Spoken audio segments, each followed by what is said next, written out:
Episode 60, what not to do if you have diastasis recti.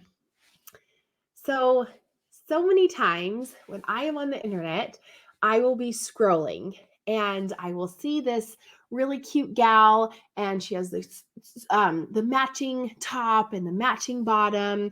She's very fit and she's like, okay, I'm going to tell you how I healed my diastasis. And she proceeds to lay on the ground and tells you that you have to engage your transverse abdominis because that is going to be the thing that helps you heal your diastasis. And then she'll tell you, that's how I did it, and I can help you do it too. And she proceeds to show you how to tighten that muscle and then do some exercise on the floor.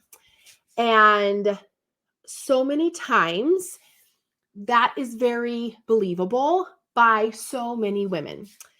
But I will say that while that feels very hopeful and that that's the answer that you have been looking for, I have been on the other end of that where women are coming in to see me and they now have a tight pelvic floor, or they now have pain with intimacy that they didn't have before, or now their abdomen, their tummy hurts anytime that they do core exercises.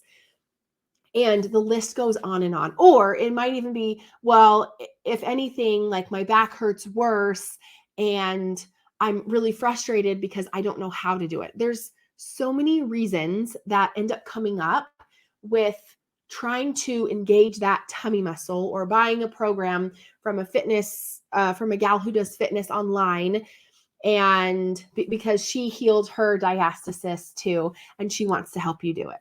Now, the first thing I will say is that I am not frustrated with anyone that is sharing that particular message.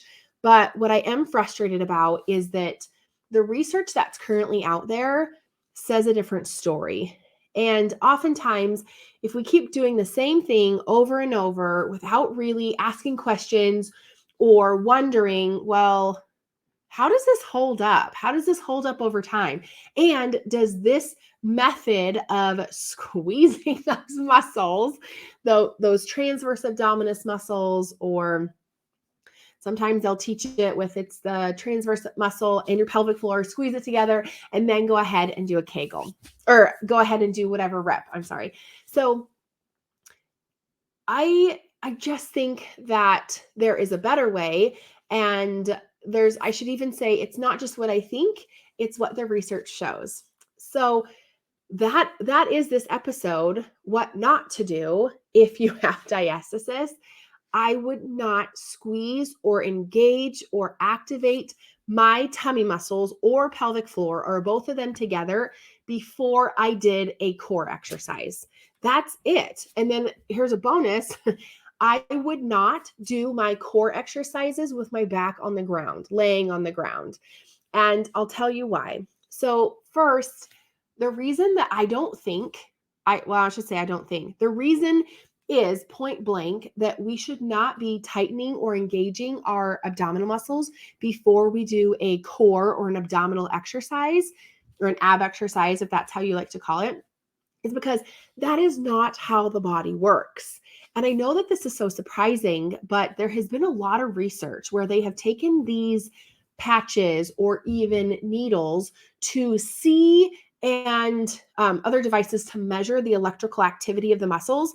So when your muscle contracts and relax, it emits, or there is electrical activity. And so there's so many different ways that you can measure that.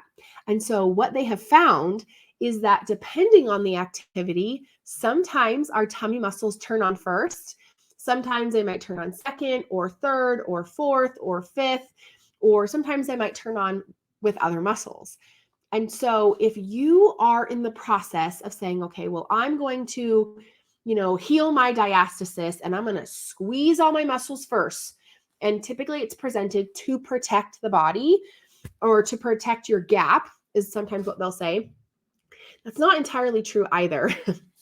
But what we know is that if your transverse muscle, the one that you're telling your body to tighten first, if it's not in real life, if it's not tightening first or third or if it's not tightening first, then we really run into problems where you are overriding your system, your neuromuscular system, the one that tells all the muscles to turn on when they're supposed to turn on.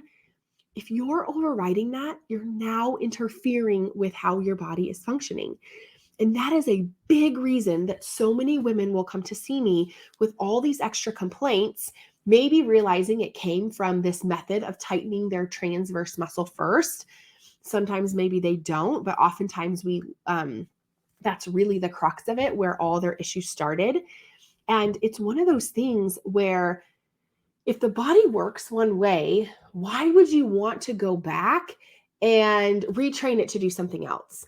Like, the phrase, like, why reinvent the wheel?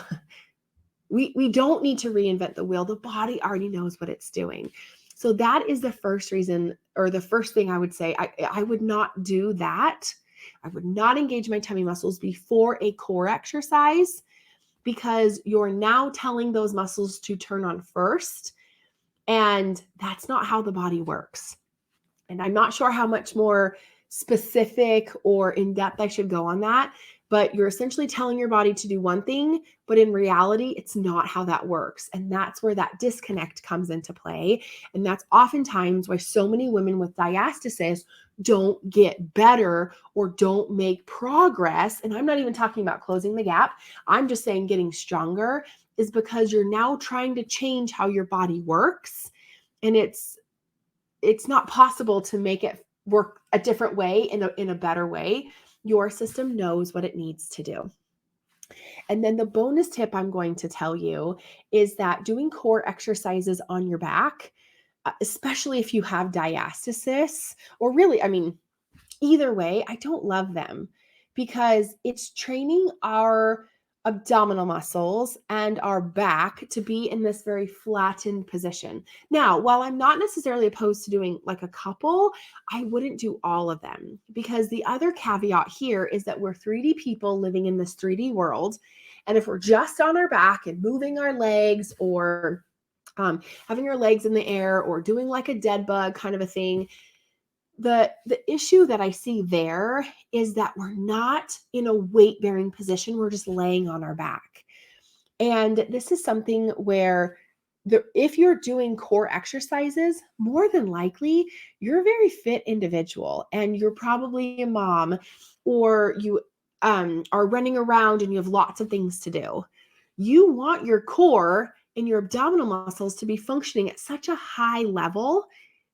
And then saying, okay, well, let's do them on the ground, it doesn't compute to me, right? So like, if you think about an Olympian, I like to use that example. If they say, okay, well, I'm going to come and I'm going to do a geriatric exercise or a geriatric workout class, I'm just going to sit in the chair and do it. But in all reality, they have to go and perform at such a higher level. Well, their training is here, but their real life is here. And so I would suggest to you, or offer to you, a different way of thinking. If you are exercising down here, but you're a mother, you're a wife, you have a home to clean, maybe you have hobbies that require you to be physically active, we should change that, where you're working out at a much higher level. And I'm not trying to equate that you need to go work out like an Olympian. I don't mean that at all. But what I mean is that your training has to match what your life looks like, or be more, right? Like if you think about an Olympian, they have to go, I'm thinking of swimmers, they have to go swim their booties off for a very short period of time. And so they have to exert themselves quite a bit. Well, when in your day, right? So we wouldn't assume that an Olympian is just going to like do a very generic bike ride where he never sweats. No, that might be part of his training, where he is pedaling and pedaling and pedaling. And maybe there's even resistance making the bike ride harder, pedaling, because that's how he has to show up as an Olympian. And so if you think about it as a mother, well, when the flip are you on your back, needing your core to be strong, moving your legs in the air? Maybe when your kids are little, but I don't know about you. I have a 5-year-old and a 3-year-old, and I am running everywhere, chasing them down, grabbing one so I can change his bum, grabbing the other one because she went to go run into the street because she didn't hear me. Like, I am running all the time. And so my level of workouts cannot be just laying on the ground and having my legs in the air or moving my arms like a dead bug. That is not going to cut it. I personally believe that our core exercises should be elevated. They should be harder. They should look like regular life. And so while I'm not asking you to give them up entirely, what I'm asking you to do is to elevate them.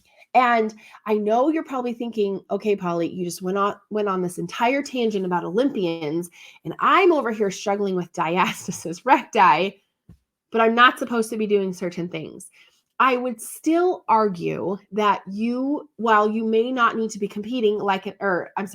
exercising like an Olympian right now at the end of you hearing this, what I would suggest to you is, well, that tummy, those tummy muscles, they have to work when you're picking up the laundry.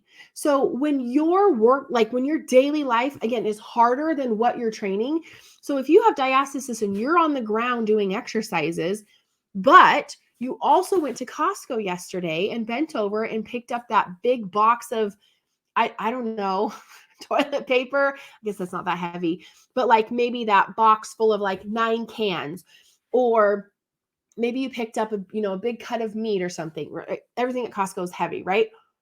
Well, you bending over, picking that up, moving it out of the shopping cart onto it's not the aisle. What is that? The belt for them to check out. That was much harder than the workout you did laying on the ground.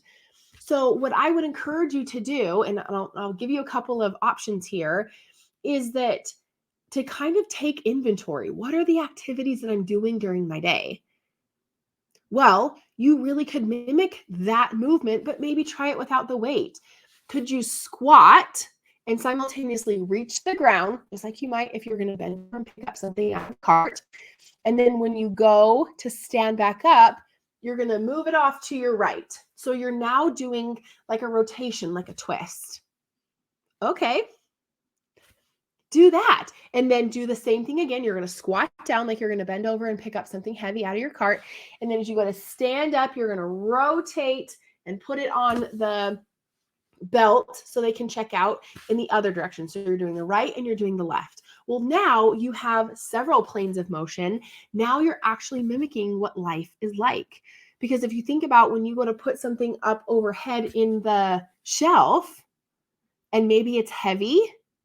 Right now it's the holiday season. And so I'm noticing this, like, man, I'm so thankful my core is strong, because it's not hard for me to put, that box back up in the shelf after I've decorated, or to pull a heavy box down off a shelf. My core is strong enough that I'm able to do that. And while I myself have diastasis, I'm not worried about it, because I've trained in such a way that has allowed me to still show up with a strong core, and I'm not worried about diastasis, because to be quite honest with you, laying on the ground is not going to get you 3 planes of functional core strength that needs to be present while you're living your life. Now, we have talked about a lot of different things here, and let me briefly summarize. The things not to do if you have diastasis is you are not going to tighten your tummy muscles before you perform an activity or a core exercise. You're going to let your body do its job. The bonus tip I'll give you here is just breathe comfortably.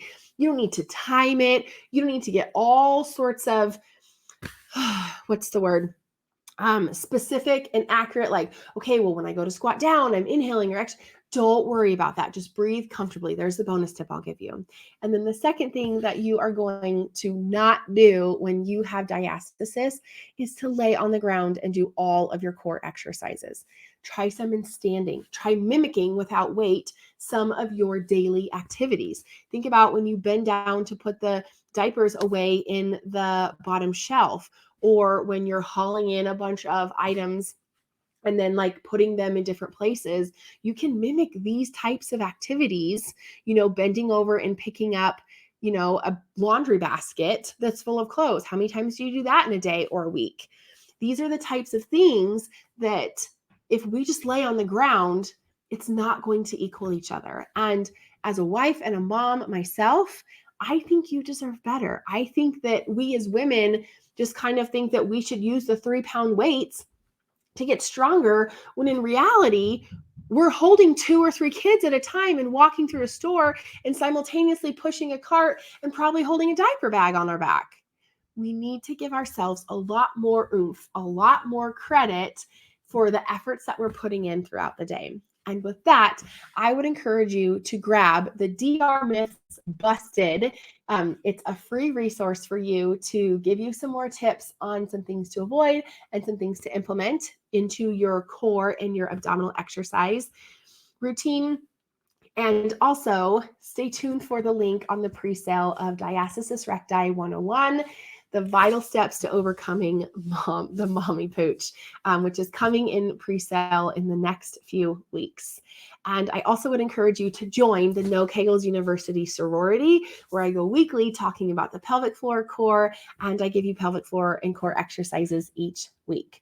And with that, remember, you're an heiress and a queen and everything in between.